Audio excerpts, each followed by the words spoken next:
وعلى آله وصحبه أجمعين وبعد.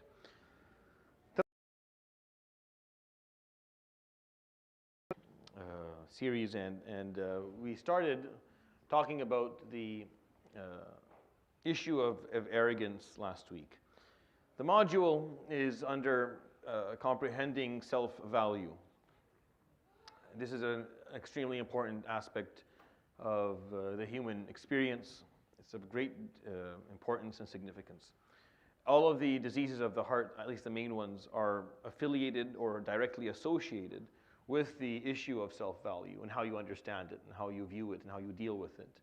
And most of our struggles in life stem from a misconception or the lack of clarity on what our self-value means, how we're supposed to understand ourselves. So either we swing a little bit too much to the right, where we end up in a position of vanity and arrogance, or we end up swung in the opposite direction, where we feel low self-esteem and inferior. And most of the time, you're swinging between the two extremes, back and forth for the majority of your life, until you figure out that there's really no point of any of this. It's a waste of time. Most people, when they reach a certain age, they figure that out without religion, without the need of attending my sessions. Just the wisdom of life will explain that to them, or just it will make it clear, clarify it, that what was I doing? Why did I care so much about all of this? What was I so caught up on? And by the time, the problem is, by the time this realization is obtained, it's so late in life. It's in the fall of life, in the autumn of life, that it's hard to actually preach it to others, because that's not how the person lived, right? So they just kind of keep that information themselves. The understanding of Islam, or the learning of the basics of what La ilaha illallah entails, has within it this basic piece, that He subhanahu wa ta'ala created all humanity equally. He did not create them with any advantage amongst them from birth to death. And not only that, but all of them, at every given moment within their lives, have the opportunity to head towards Jannat al-Na'im, to the highest ranks of Jannah, with the proper intention and the proper change of course and the proper change of deeds and all that. And all that comes with that. And they have the potential to head to the lowest parts of Jahannam at every given moment, regardless of their wealth and their health and the way they look and the color of their skin and their nobility or their lack of. It makes no difference.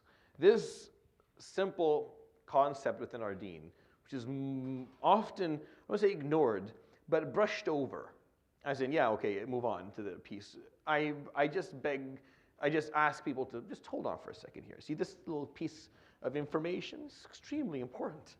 It has great impact on how we live our lives. Because when we think about it, yeah, of course, everyone's equal and we can choose with our deeds where to go. Tell us other things, give us more stories. This piece of information is the basis through which we understand ourselves as human beings, and the way that we judge ourselves and deal with ourselves.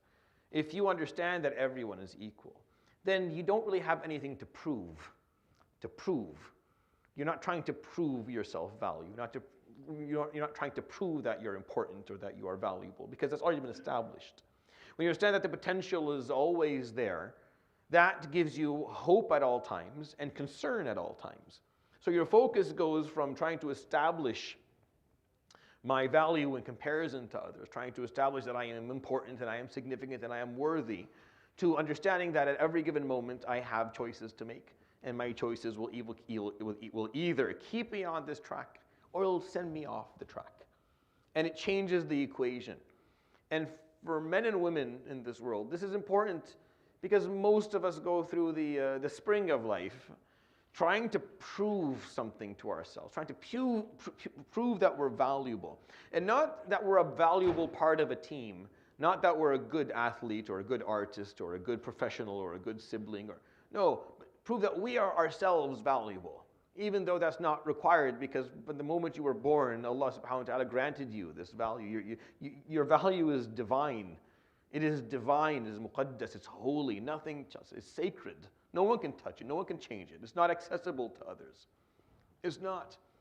The applause of the entirety of humanity for you does not make you more human. And the hatred of all humanity for you will not make you less human. It may affect other aspects, and we'll talk about them inshallah later on down the road in the series, as in how Allah subhanahu wa ta'ala uses the shahada, meaning the testimony of people in terms of your deeds. But your value is not increased by the celebration of others or the lack of. And if a young man or a young woman can understand that, then what they're going to find that they're stuck with is that they have to figure out another motive to be successful and to drive themselves. Because when you remove the need, when you remove the drive of trying to prove my value, trying to swing that pendulum to the right, then it becomes very difficult to figure out motive. People who are, that's why a lot of young people who are heavily, let's say they're taken care of as kids, they're pampered as children. They're taken care of. They're told how amazing they are, how beautiful, how loved they are. Often that leads to young people who are unmotivated. They just sit there, right? On an Xbox playing all the time. It's hard to get them to stick to things, which is why Middle Eastern parents figured, when they saw that, they figured, and they learned this, like Middle Eastern parents are not, they're intelligent human beings. They figured that, when you love them too much, they don't seem to want to do anything anymore, like especially these boys. So they say, well, we won't do that. We'll make them have to prove themselves all the time to motivate them so they become successful. Unknowingly, that when you do that without clarity of this, without clarifying really who created you and what that means, then you can leave them with a gaping void in their hearts of an ongoing feeling of not being worthy, of never being worthy no matter what we do, and that can be very harmful to the human. It can hurt people, significantly for a very long period of time. So how do we do this? How do we make sure people don't question their self-value? So we fulfill that piece for them. They are confident in that, which is the opposite of arrogance. Vanity is just confidence. It's not this series or this module. I'm not telling you don't enjoy success. I'm not telling you to despise yourself. I'm not telling you to put yourself down and to no, none of that is what I'm talking about here at all. It's just being able to see the reality of things. I'm just bringing your attention or drawing your attentions to the reality of things, which in many cases is not necessarily appreciated. The reality is that there's nothing to prove. You are human. Allah subhanahu wa ta'ala karramak wa laqad karramna bani Adam. From the moment that you were born, there's nothing enough to prove. Your motives have to be driven or have to exist from some other source. You have to find a way to drive yourself and to motivate yourself. And He offered it subhanahu wa ta'ala. He provided all of that for us. He provided for us Jannah, and He provided for us Nar, and He provided for us His rida and His love and His pleasure subhanahu wa ta'ala and satisfaction with us. All of these are motives that will get us up to move towards doing khair and towards doing good things. He gave us designations of a steward, a khalifa, and an abd, and a servant, so that we have an identity that we can deal with, and that will allow us to put ourselves on a track of good deeds. So He gave us that. But in many cases, for a lot of people, those who are used to be driven by their need to prove their self-value will find these motives off the bat a little bit less exciting. Right off the bat, it's less exciting. Why? Because when you're driven by trying to prove that you're better and that others are not as good, and you go to saying, no, we're all the same, I'm not better, and I'm not less either. I mean, it's like you're coming off drugs. It's like coming off cocaine and having to find joy without that high. Off the bat, it's dull.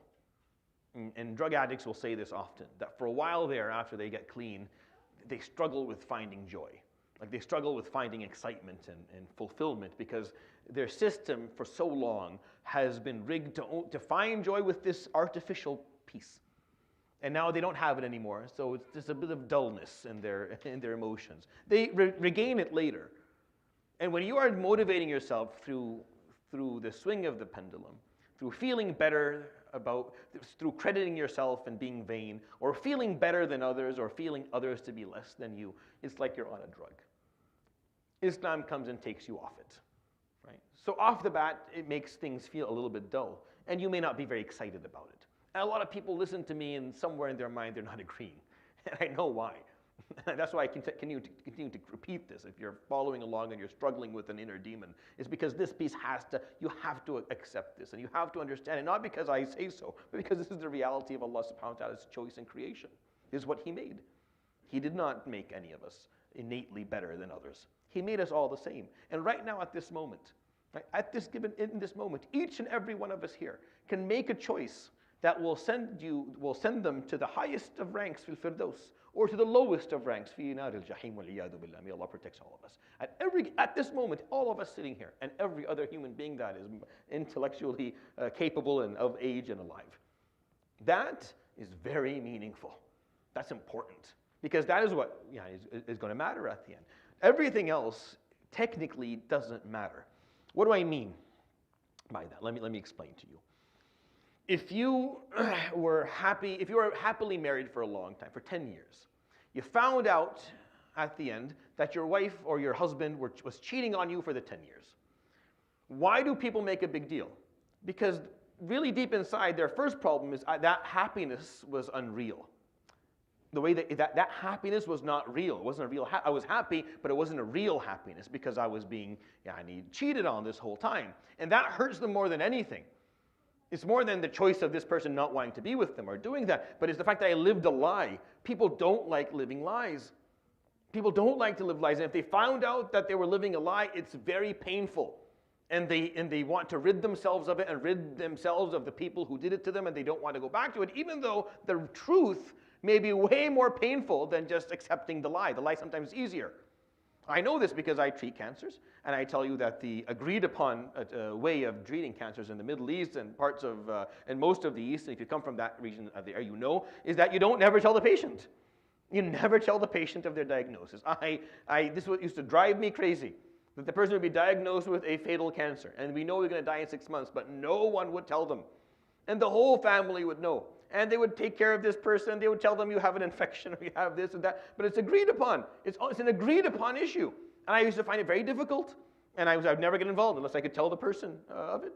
Why? Because this person is bliss, they're okay, but it's not real. It's a lie. And it's going to bother them eventually. When they find out eventually, they always get upset. Because no one likes living a lie. We all want to live, the truth. And the truth of the matter is not always it's not always fun to know what the truth is. It's not always the best thing, but it's better than living a lie. It's better than believing something that isn't true and using it to motivate yourself, and then you're stuck with the truth at the end of it. Which is why understanding these concepts is of such great importance, because it's really just a realization of what's real about our existence, about who we are. And when you start expressing and feeling real emotions, initially, like I said, you may feel a bit dull because the emotions were built on this lie that we were telling ourselves, that somehow when I do this, I am better, but when I don't do it, I am less. And it's an up and down, it's a roller coaster of an existence. When you find out that that's not applicable, the alternative emotion, which is why, another example, is why people struggle to find emotions when they listen to the Quran, most of the time. You pray for 30 nights in Ramadan, trying hard to connect with the Quran. And if someone and most of the time the only way you can do it is you have some mega voice, like some opera level reciter who can absolutely play around with the sounds to motivate. And they're not really motivating your intellect and your comprehension of the verses. It's just it sounds so nice. Even that's an okay thing. That's what the Prophet ﷺ said, to try and help people, help them along. But the reason that's the case is because it's so hard to motivate ourselves with just the reality, with just the truth. There has to be some problem in our lives, something that the Quran says that feeds back into this problem that we're struggling with in order for us to feel something and have khushu'ah. And really learning your self-value, understanding it well, being able to deal with all of the negative impacts that a lack or a bad understanding of it caused is your way to achieve that clarity. Like if you want to achieve that clarity with Allah subhanahu wa ta'ala, you have to have clarity on what this is, on what this deal is, on who I am and who everyone around me is. Like we have to have honesty about it. We have to be truthful about all of it, or else you can't speak to the truth, to the righteous one, al-Haqq subhanahu wa ta'ala, if you don't have haqq in the way you understand things. If you lack haqq in your basic comprehensions, in the basic way you see the world and you see yourself, then you'll never be able to connect with al-Haqq subhanahu wa ta'ala ever. This is the reality of the matter. You can't speak to him, you cannot connect with him appropriately if you don't understand how this equation actually adds up appropriately. And the first pieces, which is simple, is just this, is just accepting the fact that the potential is there. The potential is always there. And we are equal in every way. And any notion that we are not, or that I am more or I am less, is not truthful. If you feel better when people are less, then you will feel bad when people are more. Like if you feel better when people fail or people aren't as good, then you will feel less when people succeed and do well. And this is, if even without talking religion at all, without the understanding of God altogether, is clearly a very unhealthy way to live life, an inappropriate way to live life. And the drive that people get from trying to prove that I am in that 1%, or I am better, or I am ahead, is not the answer to this question. It's not the healthy response to it, even though it ends up being the case for most people, but it definitely is not. Okay, so today I'm going to shed some light on a few more aspects of this. Is a very big topic, and I do want to take it slowly so that you can take time and reflect on some of these concepts slowly, so that you feel comfortable with it at the end of it. Arrogance, the second layer of that pendulum as it swings, is based on your relationship with other people. It's based on your relationship with others, how you see others in your life. And the only way that you can feel better when you're dealing with others about yourself from a self-value perspective is if you base a lot of what you're doing on assumptions. You have to assume things about people in order for it to work, because you'll never know everything about them. It's impossible to do so. So the only thing you can do is you can come up with all these assumptions. These assumptions, I call them filling in gaps, because there's gaps in your story for me. I don't know everything about your story. Your story is too complicated for me to know to begin with. It's impossible for me to figure out every aspect of it. Even if you tell it to me, I'll forget most of it. I'm too self-centered to remember every aspect of your life unless I'm being paid for it as a therapist. Aside from that, it's just too much. So I have to fill the gaps with assumptions. And I decide what assumptions I put in that story, depending on whether I feel threatened by you or not. If I feel threatened by you, I will most likely fill the story with a lot of bad stuff. You probably did this, you probably think that, you probably feel this, you're probably very full of yourself, you're probably that, I'll add things to demonize, to make it, to justify why it is that I don't like you. So right now you're listening to me. You know why you're listening to me? Because you chose at some point to fill in the gaps regarding me in a good way. The good assumptions. He's probably nice. You fill them with good assumptions. You're listening. There's a lot of people who will not sit down and they fill it with something different. And at some point in your life, you may choose to do the opposite, and you won't be able to listen anymore. And this not just goes about me. It goes anyone in the world. There are people you don't listen to ever. You don't like the moment you're listening. You swipe. You don't want to listen to them because you have assumptions, or they said something in a certain way. You didn't like it. You assumed a bunch of bad things, and khalas, now this person is not someone that you're willing to learn anything from. Understand? Like even something as simple as this is based on assumptions. You don't know me in depth, just like I don't know you. We don't have that knowledge of one another. It's all assumptions. Bad assumptions lead to bad opinions in people, which leads to us having the ability to feel a little bit better than others, or others not worthy of our attention or our time or our concentration or our empathy. And this is what kibr is in essence based on. It's just based on this little piece. So the question that is asked here, when Allah subhanahu wa ta'ala asked you to worship Him, and He gave you a number of aspects of worship, when it came to assumptions of people, what was the act of worship that you were asked to perform? You were asked to perform isa'atul dhann or ihsanil dhann? Are you supposed to have good assumptions in people or bad assumptions in people? Now, to be fair, the answer is no assumptions in people. You don't assume anything. But if you have to, assume the good. Like really, no assumptions is the correct answer. Why? Because you have no time. That's why. Because you're too busy. If you have time to assume things about other people, then you're not using your time very well, and you're too bored. And you need to be brought in and given a lecture on time management to figure out what are you doing to have time to sit around and assume things about people. Why are they taking any space in your life? Well, where did you find the time to sit around and look at someone and assume things about them and draw a picture and illustrate something for yourself? There's no time for that. You should be way too busy with what it is you're trying to achieve to do that. But if you have to, meaning if this person's always around and your mind's, then it should be good assumptions. I am going to tell you when you don't have when you're supposed to have bad assumptions, just so I don't lie to you, so you don't think that I'm being too soft. No. There are moments where you have to have bad assumptions, for sure. It's wajib, it's obligatory, Islamically and ethically, to have bad assumptions in people. When it regards people that you're responsible for.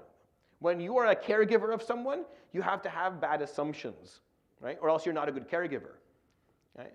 If I see you walking down the street with a woman that I don't know, I am obligated to assume the best. Maybe a sister that's not multazima. Maybe it's someone who is in need and you help them. Maybe this is a wife that I don't know about. Maybe it's none of my, I don't assume something bad. I assume something good and I go on with my business, not my problem. But if I see my son walking down the road with that, I hit the brakes and I cause a traffic problem and I go and figure out I'm going to assume the worst. I'm going to assume that. I would be a very bad father if I didn't. Because I'm responsible for this person. I'm responsible for their ethics and their growing up. So the people you're responsible for, having bad assumptions is obligatory. So don't feel bad if your parents have bad assumptions in you. They're supposed to, because you're under their care. They're taking care of you. Later on, you'll grow up and things will change. Like you'll be an adult and they're adults, and the best thing is to have. And parents can never change because a parent is a parent. Will always be a parent. They can't help it. But for people that I am not responsible for, I don't have, but people who I am responsible for, I should have bad assumptions. When I am protecting something, I have to have bad assumptions in those who come close to it. So for example, if I'm in a business, and I protect the money, I protect the wealth, and I protect the people working with me. So when someone comes in to become my partner in work, or someone that I will assume always the worst. I will assume that they're bargaining with me, that they're trying to rip me off. I'm going to assume this stuff because I'm trying to protect the company and the wealth and the people who are benefiting from it. When someone knocks on my door asking for my daughter, right, I'm going to assume the worst in them until they can prove otherwise, because I'm responsible for protecting this woman and making sure that she's safe. So these are moments where you are obligated to assume bad things because you are in a position of caregiving or protection. But outside of that, which is 99% of the time, most of the time, this is not what you're doing. It's just a person that came into your vicinity, wandered into your space. And now your nafs al-ammara bisu, your nafs would love to rank. It pulls out the ranking system so it can place this person safely somewhere under you. Right? So it starts to make the comparisons.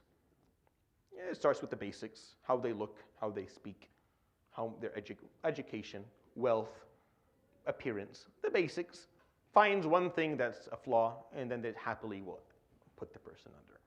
And then if the person has nothing that they are less than you on, like they look better, they have more wealth, they are more successful, they're younger, everything is better, then the nafs will struggle and start looking deeper for a flaw, a character flaw, or something that's in religiosity, something they can find. Why is it doing this?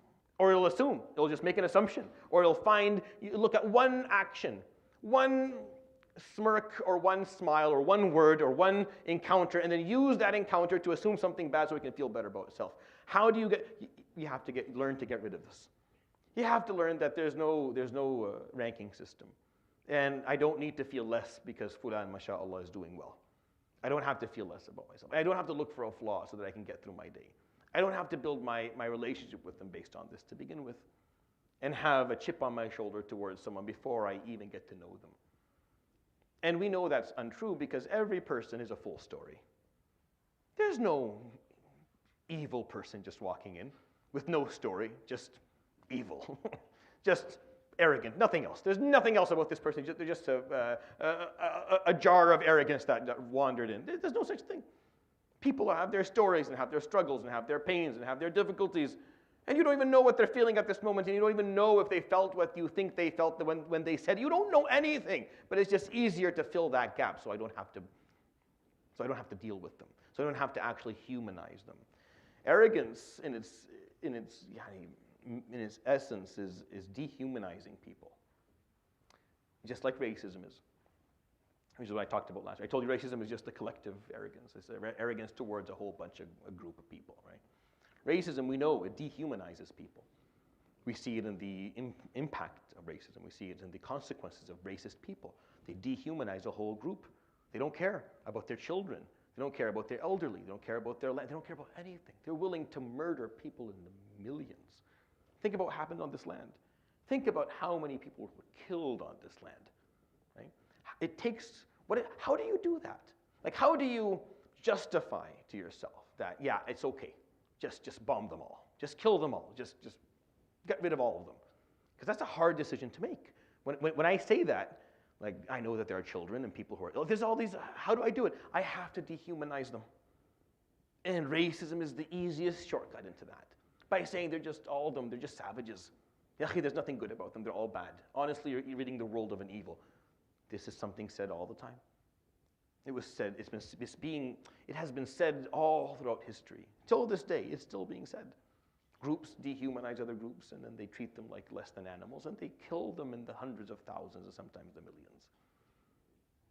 And it comes from, you say, well, that person who said that is evil. Sure, but they're human, and if you accept that we're all equal as humans off the bat, then it was really a choice that they made. And if it's a choice that they made, that means there's a possibility. It's remote. But there's a possibility that I make a similar choice, which is the point of the story of Iblis and the story of Fir'aun. That's the point of these stories in the Quran. The repetition of these stories, this is why they're repeated. It's the danger that exists regarding these stories, as in the fact that we have the potential of doing that. You can fall into that.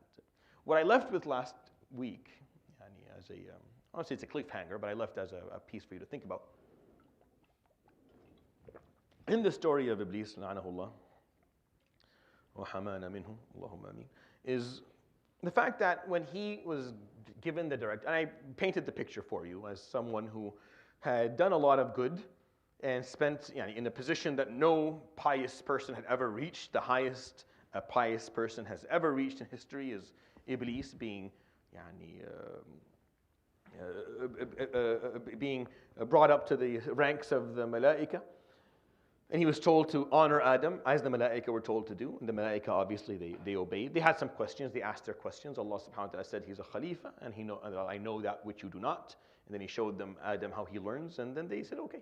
سبحانك لا علم لنا إلا ما علمتنا إنك أنت العليم الحكيم. And they prostrated to Adam. They showed him, they honored him as Allah subhanahu wa ta'ala commanded them.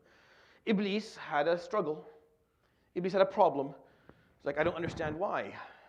You are the wise, O Allah. And if it's based on merit, well, he has no merit, and I have a ton of merit. If it's based on nature, well, I am from a smokeless fire, which is a very classy origin, and he's from smelly mud, from rotten mud. طين اللازب صلصال من حمأ مسنون. Masnoon means it's rotten. من حمأ مسنون. الحمأ المسنون is rotting mud. That's what it is. From the clay of rotting mud. And there's a reason why these terms are used in the Quran. They symbolize certain things, which we'll talk about, inshallah, in a different session. But I'm just saying this is what Iblis' logic was. He couldn't do it. He could not bring himself to do it. He didn't disbelieve in God. He's a Alsi, right? There's Alsiyan, but he's not someone who disbelieves in God. He did not. He knows La ilaha illallah. He knows God and Allah, he knows Allah subhanahu wa ta'ala probably more than most of us do. He probably has more knowledge of Allah subhanahu wa ta'ala than most people do. Because none of us went to Jannah and lived with the Malaika and were commanded directly by the Haqq subhanahu wa ta'ala to do anything. So if you think about this relationship, it's quite intimate. It's quite meaningful. And yet he just couldn't do it. He's failed. And I asked you this question, is that if you were given that command by Allah subhanahu wa ta'ala directly, would you do it or would you say no?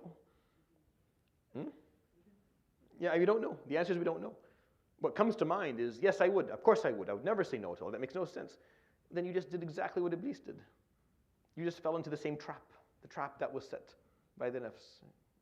You decided that you are better, that he is inferior and you are better, and you wouldn't have made that mistake. And you have no knowledge of that at all. What you have is a hope that you wouldn't have done it. I'm okay with that. That's actually what you should have.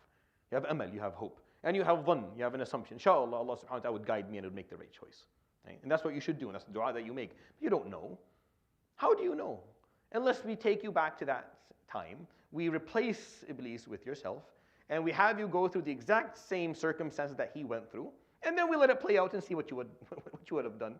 And since we can't do any of that, then when you say, I wouldn't have done it, of course I wouldn't have done this, that is a very bad assumption to make.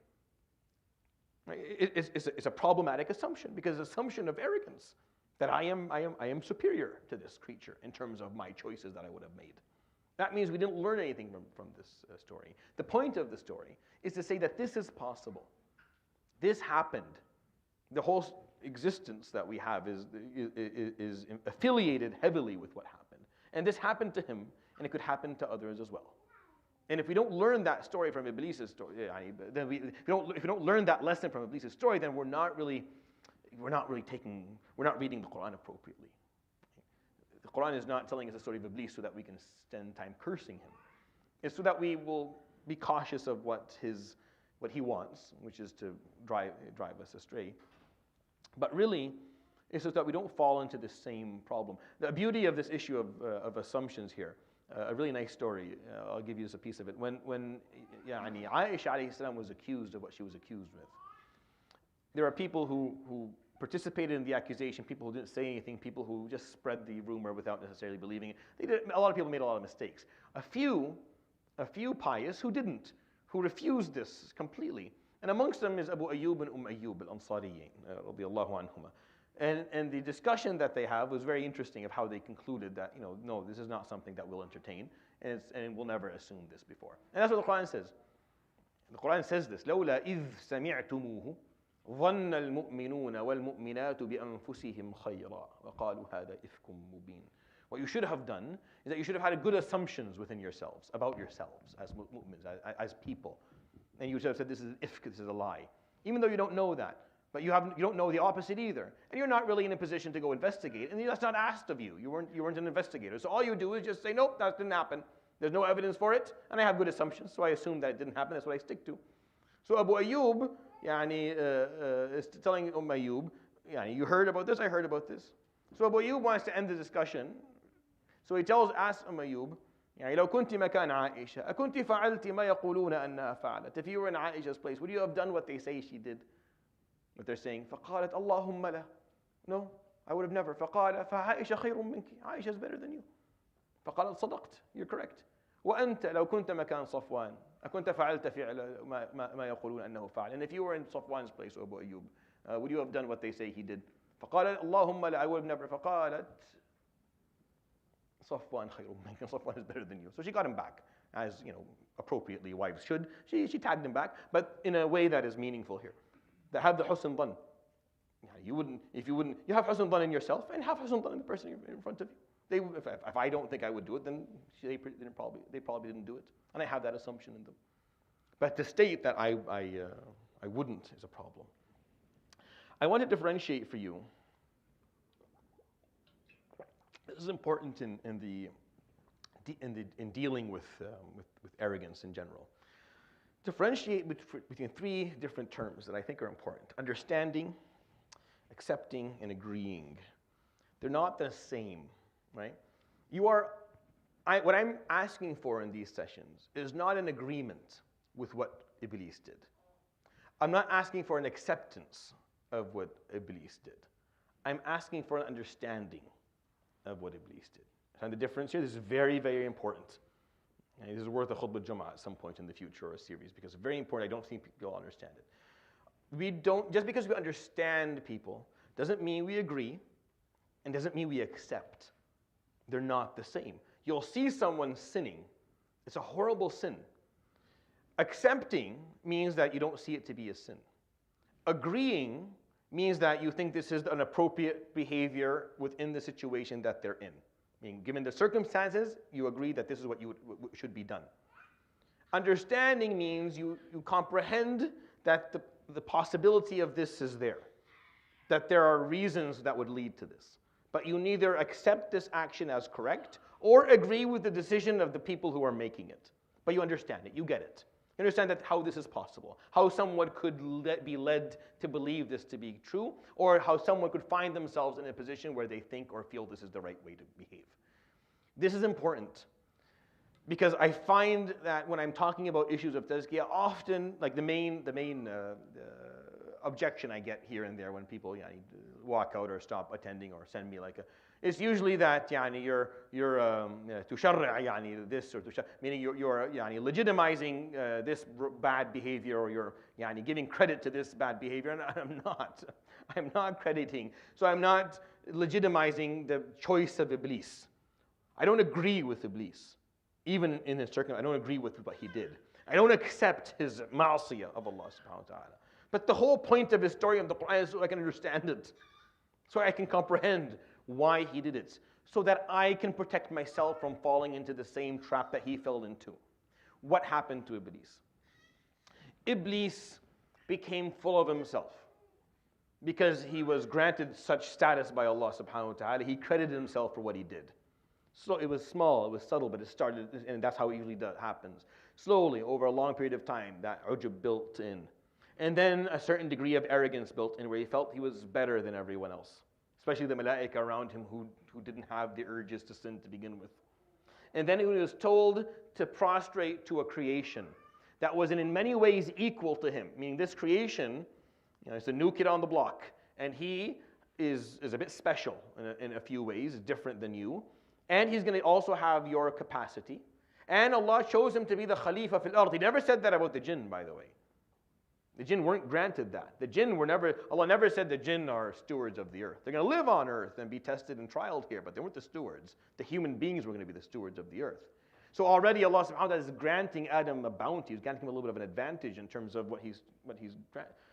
So Iblis he's struggling now. Why? Because now when you have that pendulum, you're swinging the pendulum to the right for a long time, and someone comes along and you're feeling less about yourself, you have to start filling the gaps. He starts thinking bad things about Adam. He has to start thinking bad things to justify why he is not lesser than Adam, even though Allah himself is saying, honor him. That's what I want from you. But he can't help it. So he starts filling the gaps. So he said, well, if it's merit, he's done nothing. Right? And if it's nature, essence, well, I'm better in both ways. So I don't understand why I would prostrate. So he couldn't do it. Imagine that your arrogance builds up to the degree where you refuse a direct command from Allah subhanahu wa ta'ala. Understand this? This is the moral of the story. That arrogance can build up to the degree where it can stop you. It can be a barrier between you and obeying a direct command from Allah subhanahu wa ta'ala. It's very difficult. Abu Jahl, another really simple example. He's from Bani Makhzum in Quraysh, a great Qurayshi tribe, one of the strong tribes of Quraysh. And they had a rivalry with Banu Hashim, and they were raised to think that they are better than them. They were raised, right, because you want them to be proud and competitive. So they were raised to think that. And he took that on, and as a man, he was the voice of that that rivalry, and that we are better than all the other tribes, and we're definitely better than Bani Hashim. Why? Because Banu Hashim had all this reputation. They had this strong reputation in the Arabs. They were not rich. So Banu Hashim didn't have wealth, so they couldn't enjoy large feasts where they brought in all the tribes and fed them, and everyone came and kissed the ring and thanked them for the food. They didn't have that. And he did. He had all that wealth, and he would do it and do it and do it, and still Banu Hashim had this special space in the lives of people. Why? Because Abdul Muttalib came from them, right? Abdul Muttalib, who basically revived Zamzam and did a bunch of stuff. Hashim ibn Abd Manaf was one of the great judges and wise men of the Arab in history. So all these names existed that they were. So this rivalry. So when the Prophet ﷺ was granted nubuwah and the command was to follow him, Abu Jahl couldn't do it. And he said this in his life. He would say this to Safwan at one point during his time in Mecca. It's documented. Where he told them, us and Banu Hashim, were always like racehorses. We're always competing. They say we have this, we say we have that, and we just keep on going back and forth. And now they say they have a prophet. We didn't think of that one. We would have done it if we did. We would have said it if we did. And now I don't know. I can't. I'll never follow him. Me, Banu Makhzum, following someone from Bani Hashim, never. I'll go to the grave, and he did. Right? Like you would think someone who saw it that way. Actually, the wording of his quote, if you go to the sources, he'll say, "Inni la'alam." He starts his talk, almost giving Safwan a heart attack, because Safwan's a young guy who's just following his leaders. He tells, "Inni la'alam annahu sadiq." I know he's truthful. Like I know what he's saying is correct. So I was like, "What? Then what are we doing? What is this?" Well, that's why, because I will never succumb or submit to someone like I will never, ever be a follower of a man from that tribe, ever. That's all it was. Understand how stupid that is? Or is it? Or is it? Is it stupid? Or is it the reality of the human experience? And that's just what we are too. Just not in a position where it's being exposed. Jahl was in a position where it got exposed. He had arrogance towards a person and it got tested. Just like I and you probably, we have arrogance towards other people, and we're just lucky it's not getting tested, so it's not being exposed. Understand what I'm saying here? I don't agree with Abu Jahl. I don't accept his choice, obviously, but I get it. I get it. Growing up, there was a few people that never. Astaghfirullah, sometimes till this day, I'll never be in their camp. I'll never stand with them, ever. And it's not always for the right reasons. Sometimes it's for the right reasons, for the sake of Allah. Sometimes it's just, I don't like that person. And really, what Tazkiyah is taking a step back and saying, that's not appropriate. What if Allah subhanahu wa ta'ala told you need to go and you have to spend time? One of the exercises that come with this module that we had to do, and I'll share it with you, you're welcome to try and do it or not, is you have to go and you have to serve someone that you don't like. You have to go serve someone that you don't like, that you have a problem with, someone that irritates the living out of you. And you go serve them. You go serve them, you go serve them. The Shaykh told me to do it, and I said, Jazakallah khair, I think I've learned enough of Tazkiyah for now, and I went home. Wallahi. I said, I'm good. I'm not doing that one. Because right when he said it, someone popped in my mind immediately. And I'm like, nope, absolutely not. A'udhu billah, ay shakhdamu. What did you serve him? A'udhu billah. So the Shaykh let me. And after a month, I felt bad and I came back again. And he didn't take me. He kicked me back out and I had to ask, I had to beg to be brought back in. He allowed me back in. He told me only if you go and serve the person you thought of that allowed you to leave. So I left again. I said, I can't. I go. And I came back again. And I said, fine, I'll do it. And I spent a week following, every time I run into this person, I pick his shoes up, I put them into the thing. Wallahi, kind of jalta. It was horrific. At the end of it, he became a very close friend of mine, and still is today. And I went back to Syria, and he's one of the people who greeted me at the entrance of the village, who was waiting to see me. I hated his guts, wallahi, for years. And for good reason. This man made my life very difficult. I used to run a Quran program, and he was responsible for the masjid, and he just treated me like I couldn't see him. I couldn't. And then subhanAllah, I just do this, and that's a consequence of the story. It doesn't matter. Like that's not always going to happen, right? I'm just telling you that it did. I'm just telling you that actually occurred in this silly story of mine. But the actual movement for you to go and for you to learn to do that, you have to. In order for me to do it, I had to realize a number of things. Like I had to figure out a number of aspects about myself. It had nothing to do with him. It had everything to do with me. It was completely about how I saw myself and saw him and how I decided to label him and dehumanize him. And the moment I removed that aspect, the moment I stopped dehumanizing him, it became very easy. It was very simple. I just removed that piece of saying he is a toot, like all the stuff that I think that he is, right? I stopped saying that. And I started looking at him as a person who grew up in this type of family, who had this type of childhood, who went into these types of problems, who's been dealing with all of this type of pressure all his life. And then I imagine what it meant for me to be in his space for the last few years. And maybe how I behaved and how I came off to him in a way that was not very pleasant. And maybe I wasn't that great. Maybe I'm not such a catch too. Maybe I'm not as great as I think I am and as pure or genuine that I believe to be. And maybe I also made his life difficult for a while. And when I spent maybe half an hour doing that, suddenly I didn't feel very bad towards him anymore. And I understood. I didn't agree with the way he treated me. And I don't accept the way he treated me, but I understood. Are you saying, is this coming across? Make sure this is clear to you, because this will change, it helps you. All aspects of tazkiyah require this piece, right? I understood. Okay, I get it. I don't agree, but I get it. It made it so much easier for me to take this step and go and do something nice and serve them and offer them something. You learn a lesson like it, and I invite you to try it.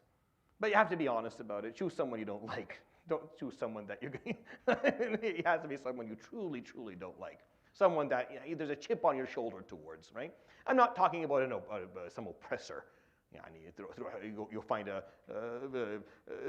some zalim somewhere and goes, no, I'm not talking about that. I'm not talking about someone who akal huquqak inta wa ahlak and took all of your rights. I'm talking about someone you just don't like. They've always been a little bit rude, always been a little bit dismissive, something like that. These basic stuff that happen every day that don't really, you can't take it to a court of law and argue anything and win it. It's just interpersonal communication and relationships. Find someone like that and see if you can do it.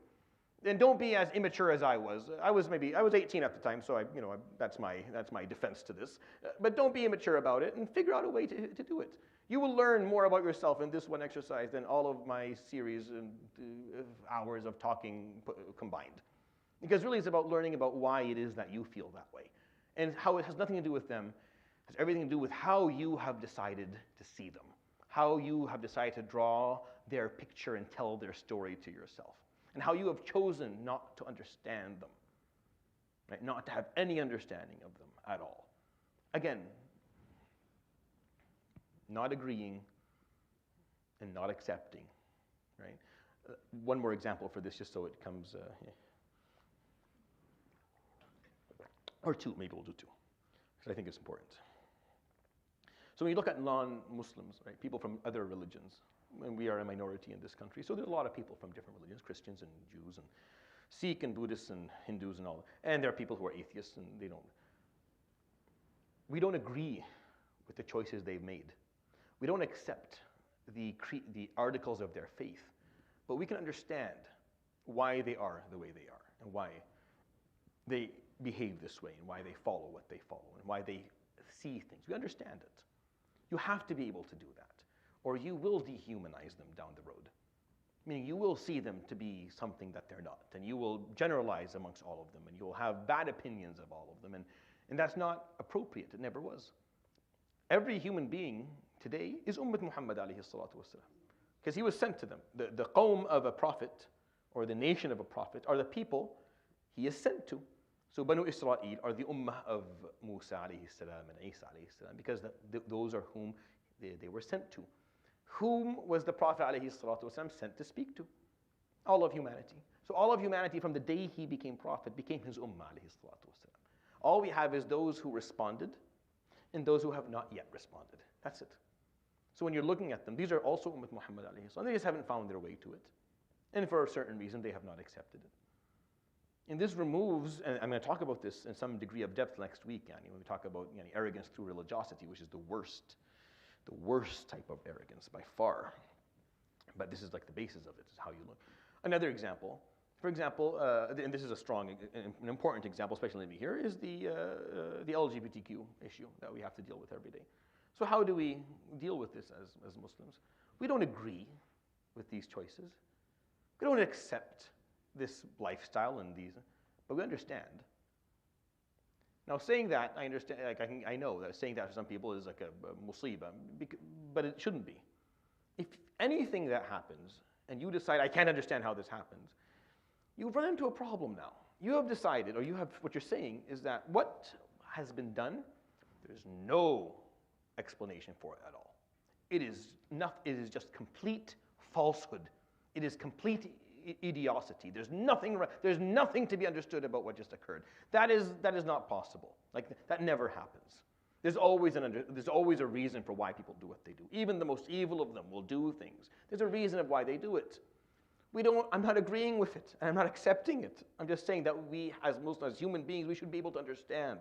Because the only way you can grow, that's the only way you can actually protect yourself. Listen to me carefully. That's how you protect yourself from something like this. If you look at this fasad, if you look at this, at the corruption, the ethical corruption that exists within this movement and what they do, if you want to protect yourself, you have to understand it. You don't agree and you don't accept, but you have to understand it. Please take a moment and listen to what I'm saying. If you don't understand it, then how are you going to deal with it? If you don't understand, where did it come from? How do you come to a point where this is something that you would want?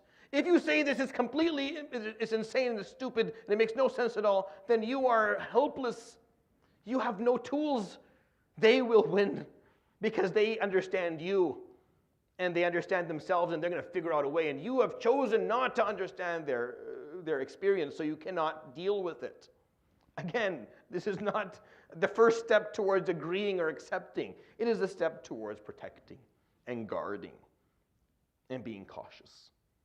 And as Muslims, we seem to have this problem still with understanding things versus agreeing and accepting. And I cannot emphasize this point enough because you can't deal with arrogance if you don't differentiate between these two things. I don't think you can do anything in life meaningful if you don't differentiate between the three concepts or these two and this one.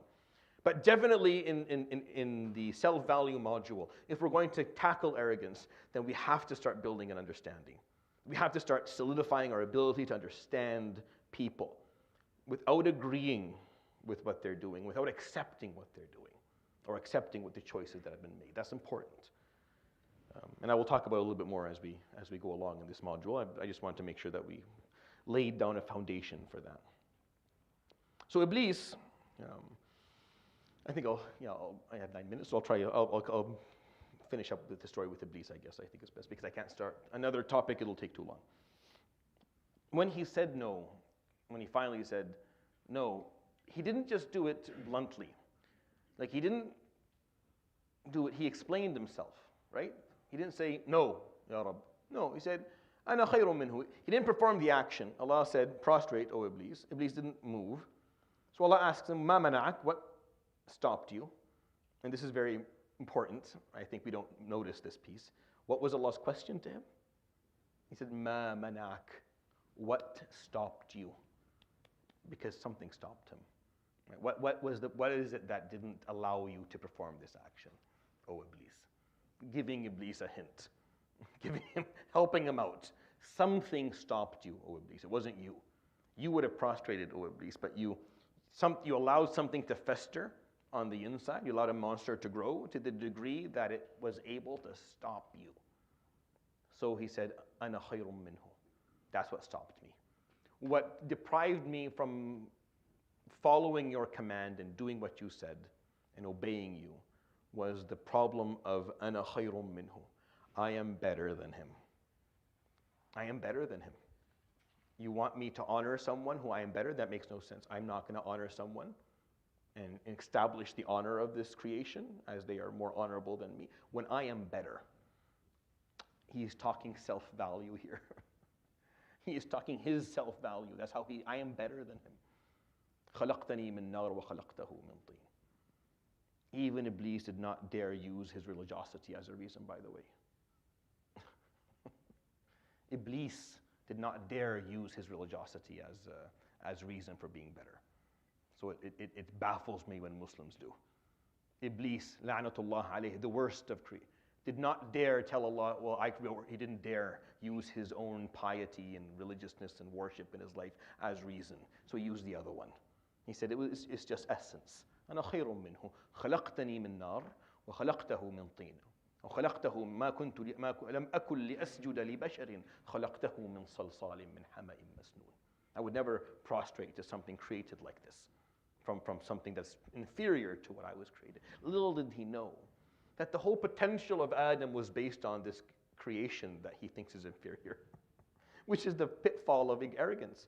Often the thing that you think is inferior about people is exactly what is not. It's exactly the opposite that you just misjudged. Iblis just misjudged what Adam was. He said, "Salsal min hama'in masnun," clay from rotten, for rotten mud. He stinks.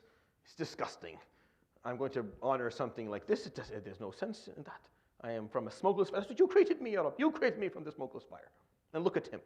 Little do you know that it was that mix of Adam alayhi salam, this mix of clay and water, the union of the Spirit of God and the mix of nature that was going to make Adam so unique, that was going to allow Adam to be different than every other creation.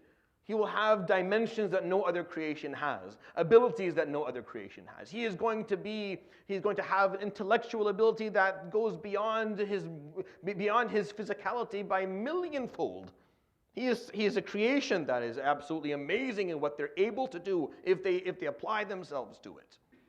The khair that they can do is endless, and the shar that they do is endless. No one has this. No one has this strength that Adam does, even though he's not. It's not impressive at first glance. At first glance, to Iblis, it didn't look impressive at all. But he didn't understand that that's where his strength lies. It's in this mix. It's in this ability to make all of these choices and do all of these things. There's a rot, yes, there is, but that rot also has within it the secret of life. Where does the plant come from aside from rotting land? The land has to stink. It has to be mud that's filled with water and it's rotting for green to come out of it and for it to be prosperous and fruitful. This is where life is going to come from. So it's Iblis' misjudgment and lack of ability to understand that that grew his arrogance. And it was so powerful. The arrogance was so strong that it justified. He was able to justify not obeying God. This is what arrogance can do. His arrogance justified for him why he is going to disobey al-haq, the divine, when he commanded him, and argue, and then ask for more. See, Iblis in this whole story is offered ways out. ما منعك قال يا إبليس استكبرت أم كنت من العالين. Iblis, think before you answer. Have you become arrogant, or were you by nature superior? كنت من العالي is the superior one. That's why Allah's name is al-Ali, al-A'la, right? These are all His names, subhanahu wa ta'ala, the superior one, the high one. So Iblis, either you have become arrogant, or you are by nature superior. So which is it, Iblis? Are you by nature superior to other creations? The answer to that is an echoing no.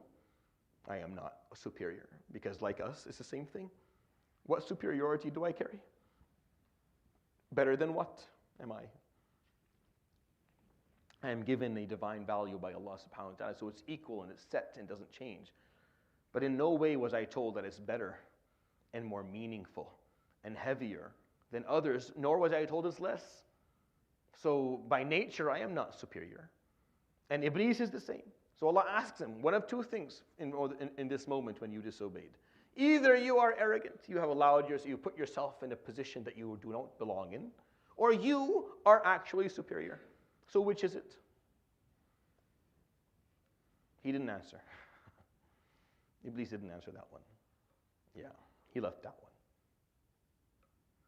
So he tells him, فَبِعِزَّتِكَ لَأُغْوِيَنَّهُمْ أَجْمَعِينَ لَإِنْ أَخَرْتَنِي إِلَى يَوْمِ الْقِيَامَةِ لَأَحْتَنِكَنَّ ذُرِّيَّتَهُ إِلَّا قَلِيلًا. Give me time. أَخِرْنِي إِلَى يَوْمِ يُبْعَثُونَ. Don't punish me immediately. Don't take me to the hellfire right now. Give me some time. Allow me an extension for this. And I will show you that I will misguide all of them. They are all not worthy of your love. They are not worthy of the honor that you have given them.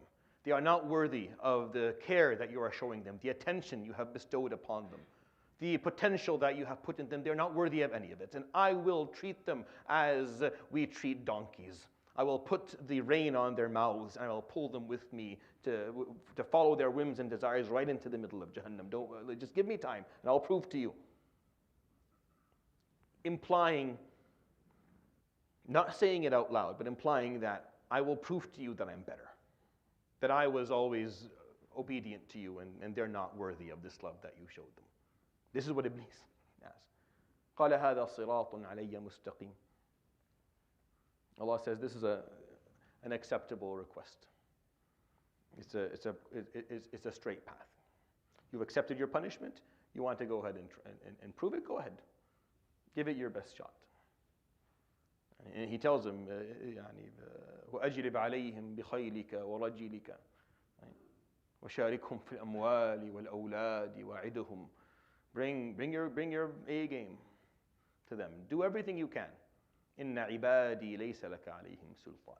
Those who choose to follow me, you have no control over them. My true servants, you have no control over them. You will not be able to do anything with them. That's what Allah subhanahu wa ta'ala tells Iblis, which is why this story is so meaningful. His arrogance led him to behave this way. His arrogance. And if we are not careful, so what do you think is Iblis's first trick or most important trick with us? Is to make sure he turns us into exactly what he turned into. That's why he told Allah, فَبِمَا أَغْوَيْتَنِي لَأَقْعُدَنَّ لَهُمْ صِرَاطَكَ الْمُسْتَقِيمِ. Just like you let me get misguided by my own arrogance. Ya Rabbi, you let me, you didn't fix it for me, that's what he's implying. I'm going to sit for them at your Sirat al-Mustaqim. I'm going to sit right in the middle of your straight and righteous path. And I'm going to use the same trick upon all of them. Which is why this topic is of such importance. We'll end with that, inshallah. We'll continue next week. Subhanallahi wa bihamdik. Ashhadu an la ilaha illa anta astaghfiruka wa atubu ilayk. Wa sallallahu wa sallam wa baraka ala nabiyyina